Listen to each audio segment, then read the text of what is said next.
Hello and welcome everyone to ACT's My Journey event this evening, Invest in Your Future, Expert Tips on Financial Aid, Scholarships, and Paying for College. My name is Nicole Wolf and I am your host for our webinar. I am so excited you're here, and y'all, let me tell you, we have a presentation that is full of helpful content to help you through what can be, I know, a confusing and stressful process of figuring out financial aid, scholarships, paying for college, and we have some incredible experts here this evening to help guide you on that journey. Before we jump in, though, and before I have my friends from CollegeWise jump in with me, I do have some housekeeping items that we have to take care of first. These will help enhance your webinar viewing experience. And just know that everything I cover as I'm speaking is in a helpful webinar viewing tips section below me here in the media player. So speaking of all these widgets and tools that you see on your screen, you see your slides, you see me, you see resources. All of these are customizable, movable, so you can do whatever you want to customize your webinar viewing experience so that you feel most comfortable and engaged with the content this evening. The webinar will be recorded. We promise it's going to be emailed out a week after the event. So if you get a little bit distracted or you have to jump off early, no worries, you will still receive this recording. For the best viewing experience, we do encourage to try to get on high-speed internet connection. Really, all that means is that if you have tabs open, if you have someone in the house watching YouTube videos right now, have them gather around where you're viewing this webinar this evening and engage in the content with you, and just try to keep the usage of the internet maximized right onto our viewing experience. A copy of the slides for our presentation is in the resources tool that you see on your screen, along with some other really helpful tips, tools, resources that can help accompany the presentation this evening, but also to help you to refer back to for as long as you need to. So don't be afraid to check those out. If at any point during the webinar it's kind of lagging or you're having audio issues, you can refresh your browser. You can also do a Control F5 if you're on your desktop to do a hard refresh that way. That will sometimes help with the bandwidth issues and get you back in sync with us and our speakers. If you are struggling with anything throughout the webinar, there is a help button below as well. You can click on that, and that can help you with some troubleshooting things that you may need. Remember, need a refresher on any of that, there's a handy webinar viewing tips box right below me that you can refer back to. All right, we're done with the housekeeping items, so that means we're ready to jump into the content. I am so excited to kick us off with our CEO of CollegeWise, Anjali. Anjali, I'm going to hand it over to you, and excited for y'all to do this webinar for us this evening. Nicole and the ACT, thank you so much for the warm welcome. And thank you to everyone in the audience for joining on what I'm sure is a very busy time. We are very excited to introduce ourselves and why we're so passionate about this topic. But before we do that, we want to hear a bit more about who all of you are. So I'm going to release two polls now, and then we will jump into the presentation. So the first poll is coming up now. It should be on your screen. You're going to click an answer and then hit submit. And I'm going to leave this up for about 30 seconds, and I'll read the question now. Let's learn more about you. I am a parent and guardian, student, parent, guardian, and student, or a counselor educator. So go ahead and click the right answer for you and then hit submit. It looks like we've had hundreds of people submit already. So keep going, and I will give this about 15 more seconds, and then we'll go to our second poll.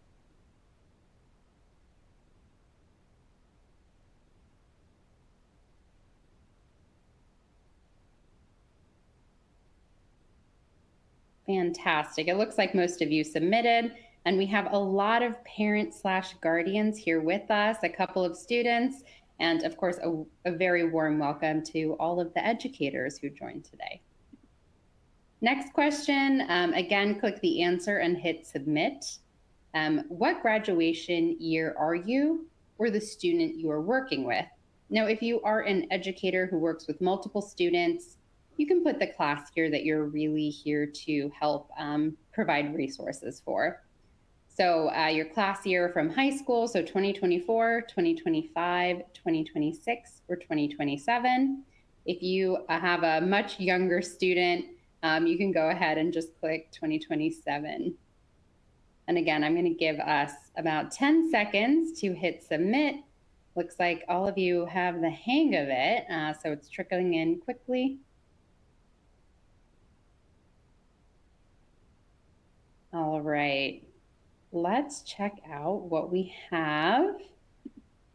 So it looks like mostly seniors, so thank you again for joining. And then we have a good number of juniors, which is fantastic. People are planning ahead. With that, let's jump in. I'm going to hand it over to Paul. Well, good evening. I am the second of our three speakers who I will more formally introduce in a second. And I do see a host, a veritable plethora of questions pouring into the Q&A, and we will endeavor to answer them, but they will probably back up into the hundreds. And you can very much expect that in the course of today, many of these questions will be answered as we go. And first and foremost, an enormous thank you to ACT because of our mission. There are more than 2,100 of you as part of this webinar today. And while the mission that is in front of you is easy for you to read, what you don't know is the piece behind it, which is that our goal at CollegeWise this year is to help more than 1 million families on their journey. And that's a very, very audacious number. And I just realized that because we are doing this event with ACT today, we've hit 0.2% of the goal. And why do I use math? Because math is very important when you're talking about financial aid. So CollegeWise is very much committed to helping people on their journey, and is committed through sort of this approach, which is sort of to take this incredibly stressful, seemingly labyrinthine process and make it into a journey, because journeys are always beautiful with beautiful outcomes. And if at the conclusion of today, you want to learn more about the resources that we have, whether they're free or paid for, we will certainly make that available to you. And if you get a sense that I am moving quickly, it is because I very much want you to have the time to sort of learn from the primary expertise on this call. Chief among them, you've already heard from, is Anjali. Anjali is the CEO of CollegeWise. She's also well-versed in financial aid and was a recipient of a significant scholarship that allowed her to attend Duke. She's walked this walk. She's deeply knowledgeable about the space and the personality and the pleasure and the perils of going through this. And Anjali will be the person you hear from last. This is me. I had Anjali's job before Anjali had the job, and it's really annoying how much better at the job she is than I ever was. And then we have Mo, who sits there in all of his cross-armed patient glory, and you'll sort of get to see him next as he steps us carefully through a lot of the terminology and a lot of the basics that you're going to need to know. Now, ladies and gentlemen, this is a lot. It's a lot in a little time. And it's okay if you don't absorb it all, because more than anything else, the thing we want you to realize is that there's help, you want to ask, and your options are virtually endless at the end of this. And with those kind words in place, Mo, it's all yours. All right. Thanks so much, Paul, for that introduction. I appreciate you. All right, so getting right to it, let's first talk about the burning question I know is on everyone's mind and why you are all here tonight. What is financial aid? Now, in the simplest terms, financial aid is any funding that can help students pay for their college education. So as you look at this slide, you'll probably see some familiar terms. You'll, of course, see the umbrella term, financial aid. You'll see loans. You'll see FAFSA, which stands for the Free Application for Federal Student Aid. You'll see scholarships and grants, and those sound similar, but they're not in important ways, but you're not really sure what important ways those are different. And then don't even get me started on work study. If you feel confused and overwhelmed by the terms on this slide, that is honestly on purpose, because the less you know, the easier it is for schools to manipulate you into taking what they give. But what if I told you you have power in this process? I know, it's too good to be true. But there are pockets of control that you can grab onto. When you get your award letter, you can actually pick and choose which items you want. I want this free money. I don't want those loans. Work study is confusing. I don't get it. I really don't want to deal with it. That's kind of what I want to do tonight. I want to give you a little hope by humanizing the components. We want to back off on the jargon, and we more want to focus on how does this look to me, a human person who needs to use this system. So if nothing else, I want you to take away 3 things tonight. I want you to be able to feel empowered to ask for what you need and reject what you don't. And I want you to understand that communication with family, with the universities, and your counselors is key to getting you through this process. All right, so now that you know a little bit about what financial aid is, let's chat about where it comes from. Okay, so if you see the slide on the left here, all the sources that universities can use to create financial aid packages for students. Now, financial aid package, it used to be called financial aid award, but then they wanted to move away from that terminology because award sounds like everything is free. So I honestly respect that change in terminology because not everything in this package is free, okay? So we look at here, we see sources like federal and state. This is government money. The private source is anything from that summer job at Dairy Queen to birthday money from your grandma, or maybe that $500 scholarship from your local Rotary Club. The school tab is money that comes from the university's own pockets. So when they create your financial aid package, it looks like the circle on the right. So the circle on the right, the top 2 things are grants and scholarships. Grants and scholarships is the good stuff. This is the free money. And if you get this in your financial aid package, either of these, you definitely want to say yes. You also see the student loans tab. Now, there are a dozen different kinds of these. Some are deferred, some aren't. The interest rates can range from 1% all the way up to 15%. What I'm trying to say here is that not all loans are created equal, which is why this can be such a frustrating and costly option. Then the last type is work study, which I think is a particularly misleading addition to the financial aid umbrella. It kind of masquerades as need-based aid when really there are lots of strings attached. They're not always worth taking, especially at costly private universities, especially considering that the max work study award is usually between $3,000 and $4,000. It's like a drop in the bucket compared to the cost of attending like a $90,000 a year private school. In my opinion, you're just honestly better off working over the summer and saving money to help you pay for those personal items and random purchases that work study is usually meant to cover. All right, so let's expand on the different types of financial aid a little so you have a better idea of what those are. Okay, now Paul and I had the idea here to frame the points on this slide within the idea of love and relationships because I think it's a very apt analogy. So the first kind is need-based financial aid, You've proven you meet their ideals, you're worthy of support, and they've responded in kind. That's real love. That's the support. That's the good stuff. The second kind is merit-based aid. This is midnight conversations, them not hanging up before you do. They're full-on madly in love, and they're giving you 20,000 reasons to stay. Next, what I call is the hybrid. They love you, but they want to see where things go first. What does that mean for you in this university space? Well, you'll have to go 80 and they'll go 20. Or maybe you have to go 90 and they'll go 10. Keep up your grades, make good progress towards your degree, then maybe we'll see if we can stay together. Lastly, we have self-help, which is the least desirable type of love or financial aid. This is where the university is saying, it's not you, it's us. They're stringing you along, hoping you'll enroll, saying your stats are good looking, but you're not exactly their type. and they want you to do all the heavy lifting to make things happen. Now, I don't know about you, but that's not something I'm keen to do in any relationship. And remember, you get to say here that you want real love. You can say no to the fake stuff and take control.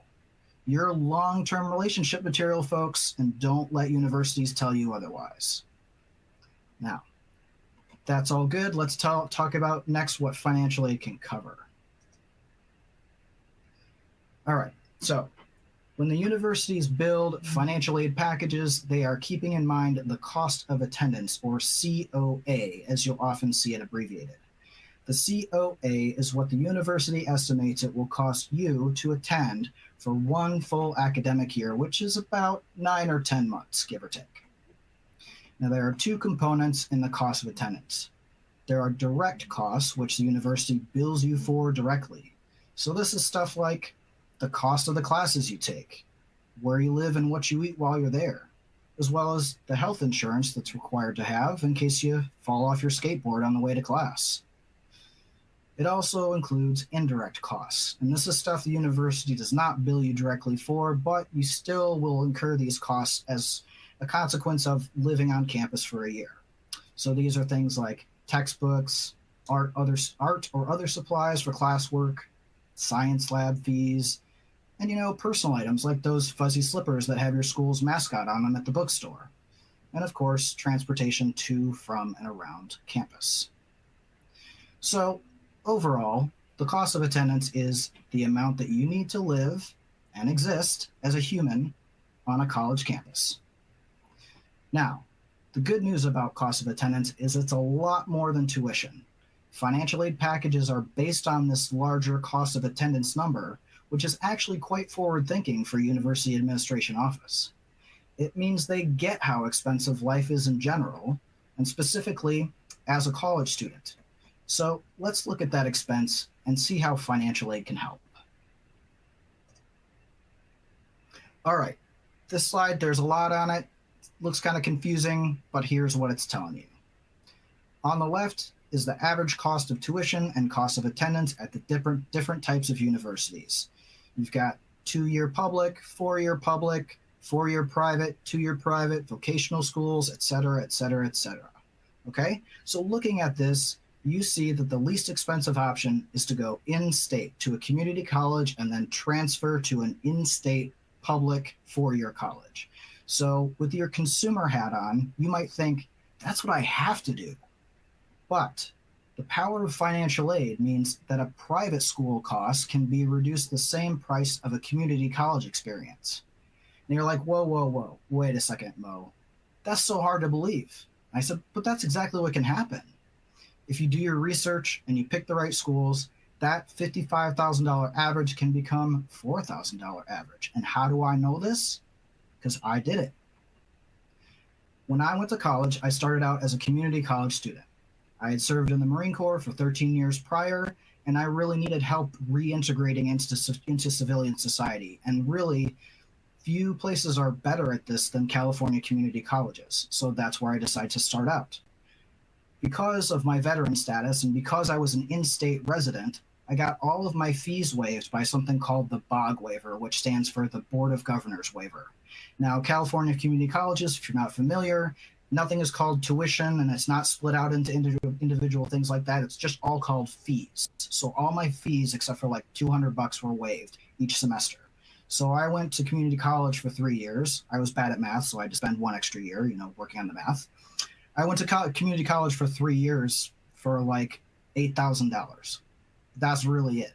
And $8,000 is like on the high end because I paid for some extras, but that's neither here nor there. Okay, so when I transferred, I went to Pomona College, which is a private college here in Claremont, California. And the way I afforded that $70,000 a year price tag was with partial assistance from the post 9/11 GI Bill and the Yellow Ribbon Program. Now, these are scholarships for veterans who have served time in the military. This is what we get. Part of what we get for serving is money to pay for school. Okay, so, but this only covered about $19,000 a year, plus a stipend for rent, books, and supplies. However, the remaining $61,000 came from Pomona College itself through a generous need-based scholarship. So for me, financial aid was the discount code that reduced the sticker price of Pomona College. Now, the caveat here is that you can't get any of this unless you ask for it. So you need to make sure that you ask. That means complete the necessary applications. That means do your research and find the schools that are going to give you the most bang for your buck. Okay? All right. Now, of course, I have to highlight some do's and don'ts here. So the number one do, I've kind of been alluding to it through the entire part of my presentation here, is do have a talk with your family about what's viable. Now, this chat and these many chats, this series of chats, don't dictate where the student gets in, but it does dictate what choices they make, which is just as important. Having a conversation also ensures that you're going into this with clear eyes and a reasonable sense of what will work. And part of getting a reasonable sense is chatting with the financial aid office. Now, they're not your friend, meaning they won't give you more information than you absolutely need or act in your best financial interest, but unlike admission, financial aid is an office where parents are actually encouraged and expected to interact and engage. So take advantage of this and interact with them. Not only should you be chatting with the financial aid office, but there are many different organizations, online resources, and local resources like your high school counselor that can help you if you're stuck. Take advantage of these resources and get help early and often, because if you fail to do this, you're going to run into the primary don't, which is letting emotion dictate your decision-making process and college budget. Now, April 29th, which is 2 days before enrollment deposits are due, is not the time to have discussions about what's viable. Financial aid offices are going to be super slammed at this point and not able to get right back to you, which means you'll probably be making the most expensive decision of you and your student's life in the space of 72 hours off some material you skimmed from the college's brochure. This is the most common way students end up with a ton of student loan debt. Let's say your student borrows $100,000 in loans during her 4 years, spread that out over 15 years or more on an income-driven repayment plan, which is what you get if you have a federal loan. That plan might be $800 a month, which is like a monthly rent payment where I grew up in Grand Rapids, Michigan. You do not want to be forced in that position. Now, I know what you're thinking. We don't need to borrow loans, Mo. We'll just apply for a bunch of private scholarships. But I'm here to tell you that a $15,000 private scholarship is not going to cut it for a $50,000 a year price tag. So what you need to do is dig as deep as you can into the university's pockets and get as much free money as you possibly can. And the way you do that is by doing your research and knowing each school's financial aid and scholarship deadlines so you don't miss out on any chance for funding. All right. And the last thing I want to leave you with is a look at these terms that you'll likely start seeing a lot more of as your student gets closer to application time. Now, I'm not going to read through all of these, but I do want to highlight 3 that I think might be the most confusing for folks, which are number 5, the Student Aid Index. Now, the SAI is replacing the old expected family contribution formula on the FAFSA. The FAFSA, again, is the free application for federal student aid. Financial aid professionals don't know a ton about this, except the formula inputs have changed, and now the new ones are less great for middle and high net worth families, but kind of awesome for families who really need a lot of aid. More on this is forthcoming, and we'll keep you posted as we learn more. Number 1, the base year, which is the one colleges will be looking at when they evaluate your family's ability to pay for college. It's always a 2-year look back. So for students that are going to be applying to attend in 2024, your base year is 2022. That's the year, that's all the tax documents and income documents they want your parents to submit, okay? 2025, your year is going to be 2023, and so on. Okay, so that's base year. And then the last one I want to highlight is, what do colleges mean when they say they'll meet 100% of demonstrated need? That's number 4 on the slide. Colleges who promise this say they're committed to bridging the gap between the cost of attendance and what they think you can pay.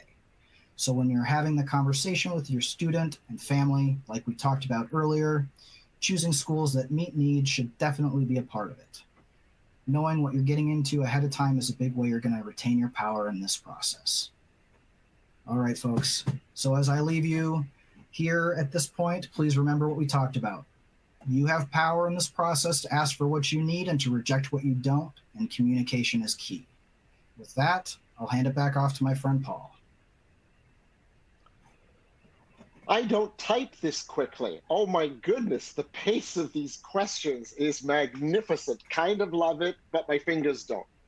So before I move to my slides, there are a couple of larger themes that I want to speak to that I've seen flowing through the questions.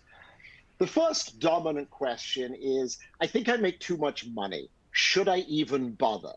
And it relates to the second dominant question, which is, what happens if I don't fill out these forms?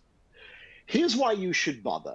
You should bother because A, you may not be right about the math, but B, and far more importantly, it actually puts you in the running for many merit-based grants that are offered by universities.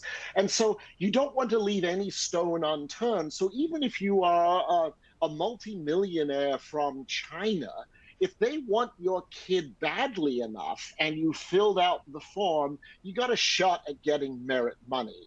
And I think that speaks to the other larger thing that's been flowing through here, which is we make too much money. What do we do?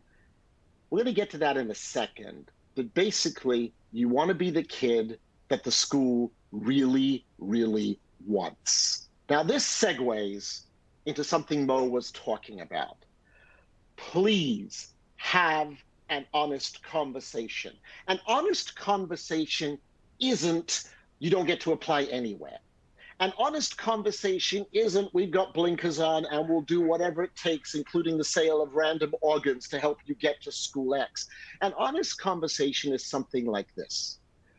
Darling, apply wherever you want. Understand that money will play a role in our final decision. I swear to you, if you have that conversation with a kid in the junior year, you're safe. If you try to have it in May of your senior year, just move out. It's going to be a miserable household. And if that conversation is held in the light of day, what you get is a much more pleasant journey with a lot less stress attached to it. And the other thing you really want to avoid is letting emotion come in and play too large a role. You went to all the USC football games. You are a family of Troy. There's no reason to put yourself $280,000 in debt if there's another alternative in front of you that can save you literally hundreds of thousands of dollars. Have that conversation early. And I continue to be in awe at the number of questions that are coming in. Next, this sort of speaks to what we were talking about earlier. Why do colleges give scholarships? Well, first of all, it's because within the campus, there are things that they want. Those things sometimes are ethnic. Those things sometimes are geographical. Those things sometimes are to please the development office. And those things sometimes that have a quarterback on the football team. And since I went to UCLA, apparently we have not been paying anywhere near enough attention to that last one. So whatever a school needs or wants, they'll assign a pot of money to it. And then the next thing that is going to be less relevant now that test scores are optional is they'll throw money at the things that are measured that improve their rankings. So if, for example, SAT scores were to count, they throw money at higher test scores, which was true for years. If conversely geographic distribution counted, they throw it at that. A gentleman who I've been talking with was sort of saying, isn't scholarships basically a discount? Yeah, it's a discount, but it's so much sexier to say my kid got a scholarship than to say I got 20% off at the University of Oklahoma. So scholarships have this wonderful positive imprimatur, and I love it. Who doesn't want to go and say my kid got a scholarship to school X? Quick personal story. My eldest, he applied to the University of Vermont on a Thursday. He was admitted on a Friday. He got a $15,000 scholarship the following Monday. And there was no better feeling in that kid's soul than to realize he was wanted and they liked him enough to give him money. He never went there because Vermont is, far too cold for him. But there's something about that happening that really, really brings joy and relief to kids. And then when you sort of speak to a really important college-wise principle. If money matters, put a list together that gives you access to a wide array of alternatives around money. And I don't need to read these things at you. You can see it for yourself, but it begs the next obvious question, which is, how the heck do I do this research? Stay with me, all 2,393 of you, because this question will be answered for you in just a heartbeat. Oh, look, there it is. It's almost like I anticipated your very question. These are three really good places to look. Now, remember, you don't have to take a picture of the screen, because everyone's going to get this presentation sent to them along with sort of our dulcet tones in full Technicolor sound. But these are three really good places to look. And then I want to go one step further, which is to show you sort of how this can look. There was a question that just flowed in. Do you need to apply every year? Yes, every year that you want to get financial aid, you will apply for financial aid. So here's South Carolina. And South Carolina has two very large state schools. One is Clemson, which has become more popular because their football team is good. And the other is the original USC, the University of South Carolina. Now, these are both state schools, but you'll notice they have very different profiles for the pursuit of kids. So for Clemson, you'll note that about 68% of their kids got aid, and about the average aid was $4,700. And that's not chicken feed. But you'll notice South Carolina gives more to more people. So to get in for these schools is very similar in terms of grades and credentials, but the money is quite different. And then one final relevant point that isn't on a slide that I want you to think about is you realize one of the finest forms of college scholarships is passing an AP test or being dually enrolled in a community college, because you can carry those units over to most universities. And anytime you're not paying for a unit at the university level, this is less cash out of your pocket. So there's sort of a brief interlude brought to you by the elderly, somewhat amusing one, before we get back to the real work. Anjali, the floor is yours. Wonderful. Thank you, Paul. So I see a lot of questions about merit scholarships, and I'm going to lay out the landscape for the big ones. So the ones that cover full tuition, board, all of your meal plans, and sometimes even your summers and what you choose to do and studying abroad. These named scholarships often carry a very heavy weight of prestige. And so what's in the blue box at the top left are the ones that are specific to universities. I'll speak about the first one, the Morehead Cain, which is actually the first merit scholarship throughout the entire of the United States. This is very prestigious, and it is only at UNC. So they are really looking for the very best of their class to give this scholarship to. And in these types of scholarships, the students have very unique opportunities. Oftentimes, only very few companies come recruit at the campus, but always give first round interviews to people who participate in this scholarship. There are also scholarships that are run by foundations.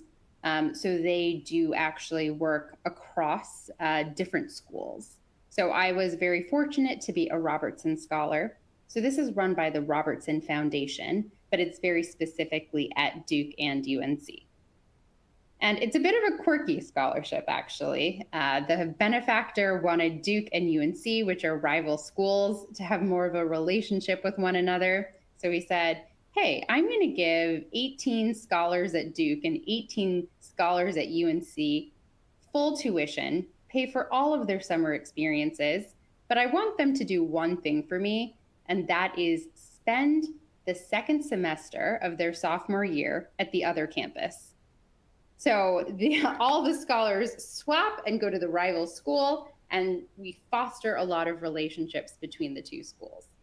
So there are a lot of quirks to these big merit scholarships.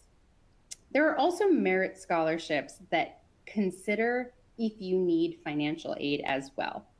So just because it is a merit scholarship doesn't mean that it necessarily doesn't consider something like FAFSA. I see a lot of questions about that. So here are some of examples of the very famous ones. The Posse Scholarship, for example, they actually create what they call posses, groups of students to really foster connections with one another. So every scholarship has its own quirks and often their own application process. So it takes a lot of research, keeping track of dates, and oftentimes filling out a lot of essays to go for these scholarships. But generally, if you are thinking about applying for these scholarships, you need to have a pretty extraordinary profile. So you need to kind of have those basics of making sure that you have a competitive profile. So that is really at the base a lot around academics. So you want to take rigorous courses, do well in them, do well on the ACT, and the other tests that you take. And then you do need to have extracurriculars on top of that. That's generally a very big part of the US admissions process, that it's very holistic. They want to see that you have gotten involved in your school, in your community, even in the global community. And then they want compelling essays. They want to hear who you are, how you think about yourself, how you self-reflect, and who you want to be. So I would say these are really the base of kind of applications for highly selective programs and these scholarships. But the scholarships have a lot of incredible applicants who are applying to it, and they tend to have very few spots. So if you think about a university that's, let's take Duke, for example, my alma mater, they're going to have over 1,000 people that they admit per class, but scholarships, they usually only take 5, 15, a very small number. So it inherently becomes very competitive. So what I want to focus on is what is in the yellow. What are the really compelling factors that make you stand out when it comes to these big named scholarships? The first thing I would say is the impact and scale of your leadership. We're living in a world right now where many high school students get the opportunity to show their leadership in some way. And over the last 10 years, we've seen more and more students start their own initiatives, whether it's in an existing club or something they do with a nonprofit they volunteer with, or being entrepreneurial, creating something of their own, like starting their own club. Because it's become more common with competitive students, this means that it's harder to really stand out. So for students who start something, that they really go on to grow and scale and make sure that it impacts more people, that's where you're really going to start to have this profile where an admissions reader for a scholarship will look at it and say, wow, this person was already able to do this. They likely would be a great fit for such a competitive scholarship. They're going to go on to be a leader in the future. And that's oftentimes the goal of these scholarships. They want to find future leaders and give them the resources so they can go on and make the impact in the world. My big thing I will caution here, though, is that when students do create something that they do figure out how to scale, it's because they genuinely care about the cause and they're passionate about it. In high school, you have so many different things to do.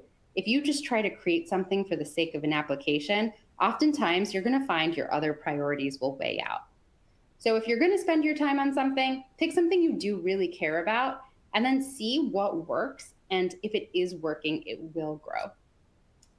And then another thing I will say, the second bullet here, is a unique contribution to the community around them.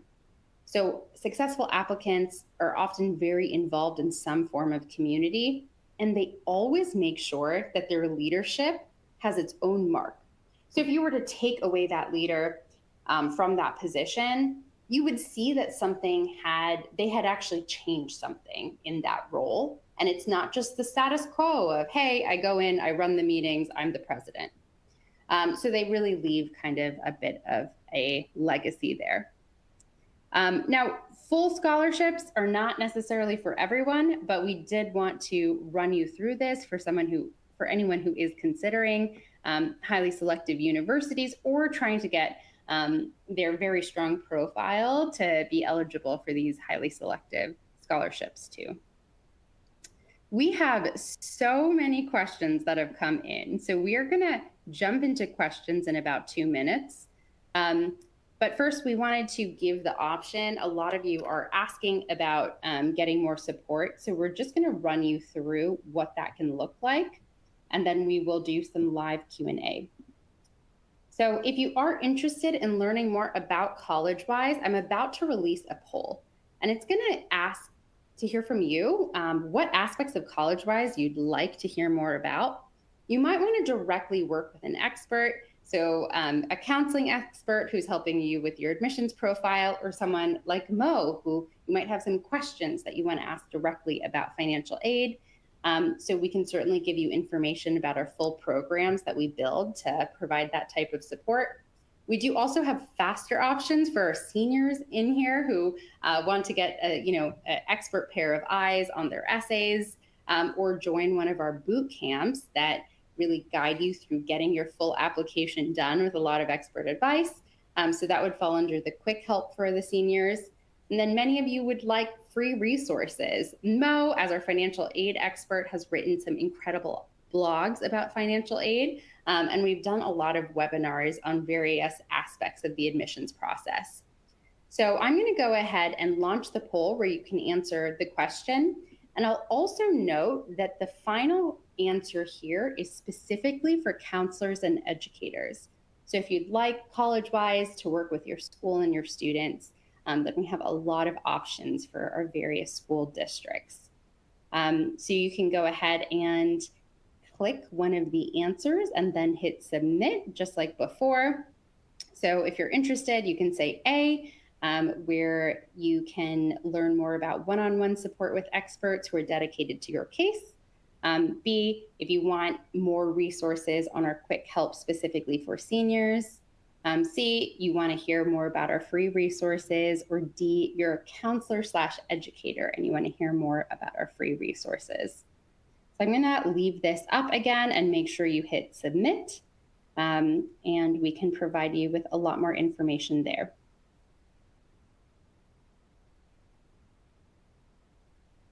Fantastic. I still see some responses trickling in. I know this was a lot more text than the previous poll, so I'll leave it up for about 10 more seconds. And then Mo and Paul, we can jump into some questions here. All right, as I speed read my way through 8,700,000,000 questions, there are some themes here. And so here's what's going to happen. We're going to do our best to sort of answer some of the highlighted questions, and then we're going to kick it to Nicole with about 3 minutes left so she can tell you about all the other goodies that are in stock for you. Mo, I'm going to get the first question to you. We've talked about CSS profile a lot.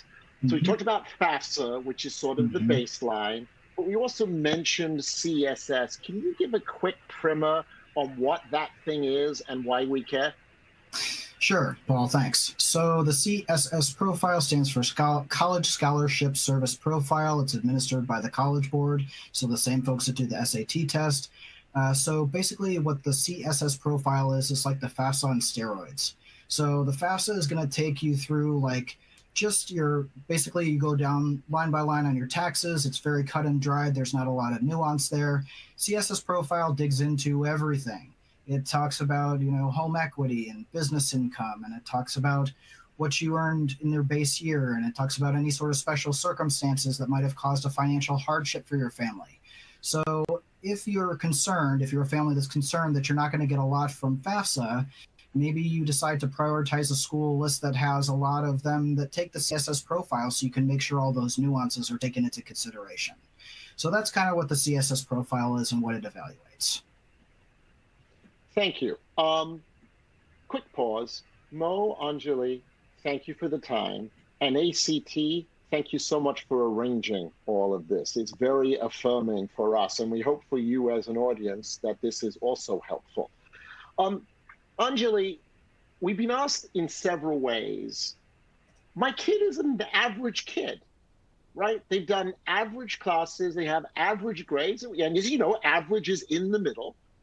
But what is the fear is, well, how does that kid get merit aid? How does she, he, or they get help? Would you address that one, please? Absolutely. So I would say one of the first things you can look into are local scholarships that there might be fewer applicants for. But like Mo pointed out earlier, these aren't going to be huge dollar amounts, but certainly every cent counts. The best thing you can do, though, is find a school that really wants you, because they are much more likely to give you a scholarship to ensure that you attend. So apply to a broad range of schools, including ones that you don't feel like the average kid. You feel like you will absolutely rock the socks off that campus, and show interest in them as well. So they'll sort of fight to get you there. Anything you would add to that, Paul? Yeah. Everyone gets married. Everyone finds someone. It's really hard for me to look and say, well, you're average looking, or you're average height, or your average accomplishments. What we have found at college-wise is the more you are your true, authentic self, telling your true, authentic stories in your own voice without trying to be a cookie cutter, the more likely you are to find, quote unquote, true love. A college that wants you will pay for you. You'll be astonished at the number of colleges that will give you money.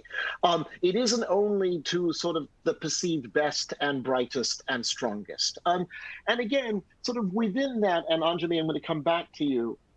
Could you iterate, how do I put my college list together to really maximize my opportunity to get merit aid? I touched upon it, but it's continuing to flow through the Q&A. So why don't you have a crack at it? Well, I will mention that we've done some webinars on finding the right school for you. So that's definitely something I would encourage people to check out, because that is a whole topic that we could dedicate another hour to. But when you're thinking about how to compare yourself against the profile of a school, one of the first easiest things to do is look at the standard metrics, so things like testing scores, grades, and getting a sense of the average of the school. Because essentially with admissions, the first thing they look at and think about is, hey, can this student handle the rigor of courses at my university? So a very competitive school, if they see that you haven't taken very rigorous courses or that you haven't done very well in them, they know, hey, I don't think this student will be a right fit here because they might struggle. So sort of use your scores and your grades as a baseline, look at the averages of schools, and then you can kind of stack yourself up against the profile. And then there are a lot of ways to consider your extracurriculars and how that would match against a school. So another thing that you can do is talk to your school counselor. So school counselors will put together a profile for your school to explain things like how many APs you're allowed to take at that school, or how many extracurriculars. Some schools will actually cap the amount of extracurriculars for a student. So your school counselor will have a good sense of the profile of most students, and then often how that stacks up against the university. So use that as a starting point, but if you are well above the averages for universities, then you can feel more comfortable that you're more likely to get in. So most often you will hear of school categorizations of a list as a reach. So a school that you may not get into, it's more of a dream school, a match where you basically meet that profile, and then a safety that you feel pretty assured that you will get in, especially if they have a high acceptance rate. So those are sort of things that you can consider. And with scholarships, more often with the schools that you are above the average for, you are more likely to get aid. So that's something to consider. And a great thing about the US is that if you do very well in a school, you can go on to do great things. You know, we're not a country where you only can get hired if you go to a very top school. So you can make the most of the campus that you go to. All right, we've got two coming up. One I'll answer, the other one will be for you, Mo. The one I'll answer is a repeat question. I make too much money, should I fill out FAFSA? yes, if you want to have a shot at merit-based money, most schools will require you to fill out FAFSA as well. So, Mo, here's one for you. It's been repeated several times. Where do I find a list of all of these scholarships? And what do you caution people against as they go on that journey? Over to you, Mo. Thanks, Paul. All right, so the scholarships, so there's two types, right? There's external scholarships that are not part of what a university gives you, and then there is internal scholarships that come from the university's pocket. This is like grants and also merit scholarships that are based on your academic achievement and, you know, special talents and things like that. So for the internal scholarships, the ones that come from the university's pocket, those are going to usually be listed on the university's financial aid or admission website. Okay, so you can go there and you can check out, student like me, I want to apply for, you know, this certain type of scholarship. Does this university, one, have my program, and two, have merit scholarships or need-based scholarships that I can be considered for? The other type is the external merit scholarships, and there are a few online sources that I like to use for this.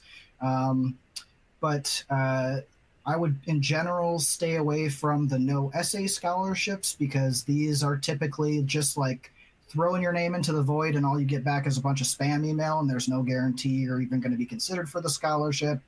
And I also would stay away from people who say that they will give you a list of scholarships if only you will pay them $9.99 a month for access, because you can find these lists anywhere on the internet. You can just go out there and find all that stuff on your own. You don't need to pay someone else to find it. Okay.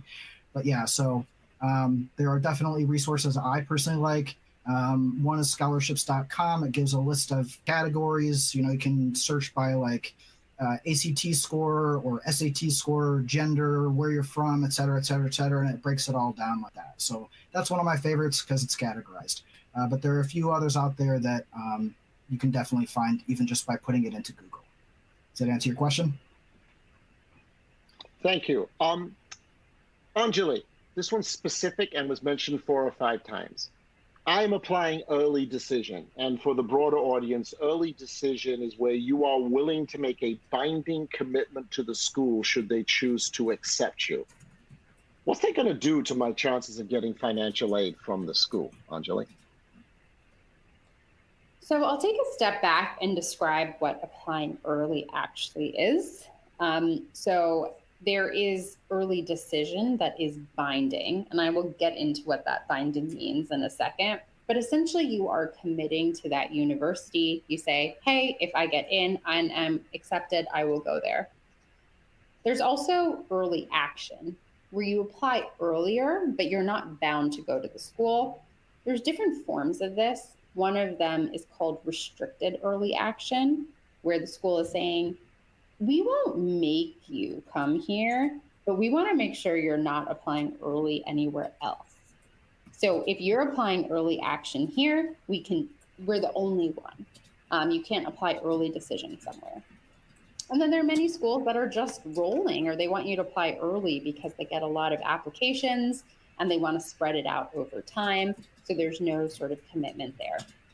So with early decision, schools, it also depends on how the school processes aid, but with the commitment of early decision, there is a clause that says if your financial situation has changed or you ultimately can't afford the package that we give you, you don't have to go to that school. So I would absolutely encourage families to apply early when they can, because schools are often looking for commitment, and know that if you aren't getting enough aid from them, then that is a discussion that you can have that you may need to go somewhere else.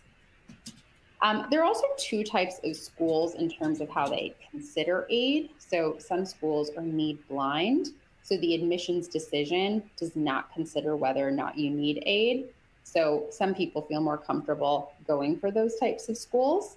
And then the other type of school is called need aware, where it will be factored into the admissions decision in some circumstances, where they might have 2 students they really want to accept, but one can pay, the other cannot.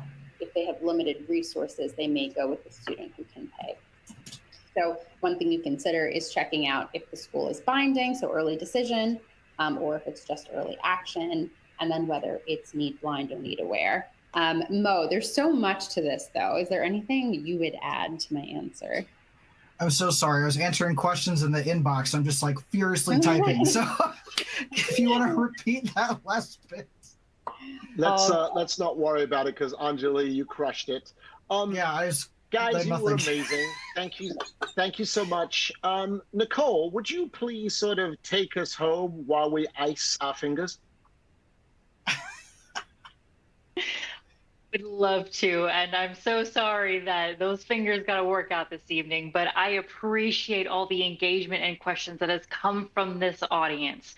We understand better than anyone that financial aid, paying for college, can be a very nuanced, difficult, confusing, stressful process. And I know a lot of the content here will help you. We have resources, again, and as I mentioned on the screen, whether it's a download of these slides, there's an amazing link to ACT articles that can help you with information on paying for college. Our friends here at CollegeWise put together a document for you. And of course, you will always have them as a resource you can reach out to and have someone on your side to help navigate this process. I just want to say sincerest thank you to CollegeWise, specifically to Anjali, to Paul, to Mo, for giving our audience such a plethora of information and resources this evening, and for being so engaging and so dedicated to making sure that our students and their champions succeed. So on behalf of myself and ACT, thank you so very much. Before we end our webinar, I want to let our audience know, again, you have access to those resources, but also when we say goodbye and end this webinar, there is going to be a survey that pops up on your screen. We would be so appreciative if you could take just 5 minutes of your time to fill out that survey, not only to help us inform how we can be better for you, whether it's around this topic or just how we can better serve you in the future with webinars like these. So if you have the chance, we'd really appreciate it. Again, this webinar is being recorded and will be emailed to you in about a week. And for our My Journey series, we're going to be picking it up in the spring. So keep an eye on your inbox to look out for those invitations. We have some great topics coming up for you. Again, thank you to everyone joining tonight. Thank you to our friends at CollegeWise. And we hope you have a great rest of your day. And we'll see you back here in the spring for future My Journey events. Bye, everyone. Thank you.